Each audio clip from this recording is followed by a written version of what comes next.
la réviser ou la changer. Qu'est-ce que l'on entend par réviser la Constitution?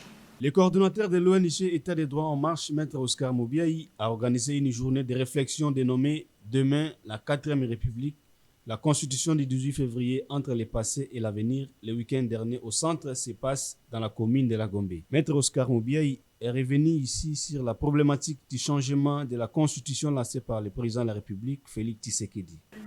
La réviser ou la changer. Qu'est-ce que l'on entend par réviser la Constitution?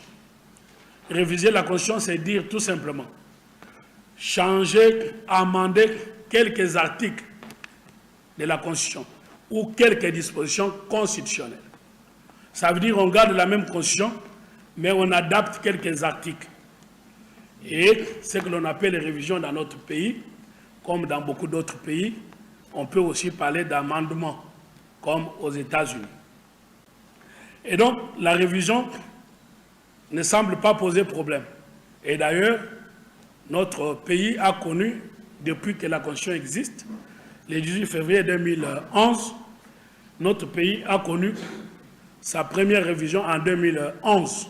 Notons que cette initiative a connu la participation de quelques avocats et juristes, entre autres Manix Iyenda, qui est intervenu sur la révision de la loi fondamentale qui, selon lui, n'est pas prioritaire au moment où le pays fait face aux nombreux défis sécuritaires et sociaux. À la suite de plusieurs interventions de quelques avocats et juristes sur la révision ou changement de la Constitution, le coordonnateur de l'ONG État des droits en marche, Maître Oscar Moubiaï, a fini par convaincre l'assistance que la Constitution du 18 février 2006 comporte des faiblesses ne permettant pas au président de la République d'exercer comme il se doit son pouvoir, notamment les articles 217, 220 de la loi fondamentale. Et la crise, les divorces FCC cache.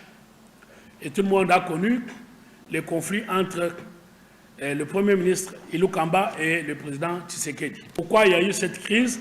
C'est tout simplement à l'article 78 de notre Constitution qui dit que le président de la République nomme et met fin aux fonctions du Premier ministre, mais sur sa démission. Question: si le Premier ministre refuse de démissionner, comme Ilou Kamba l'a fait, quelle sera la solution? Nous entrons dans la crise. Deuxième chose, on vous dit le gouvernement conduit, c'est l'article 90 ou 91 de la Constitution, le gouvernement conduit, définit et conduit la politique du pays en concertation avec le Premier ministre. En concertation. Qu'en est-il s'il n'y a pas concertation? C'est dans la convivialité que s'est clôturée en beauté cette journée de réflexion dénommée Demain, 4e République, organisée par l'ONG État des droits en marche.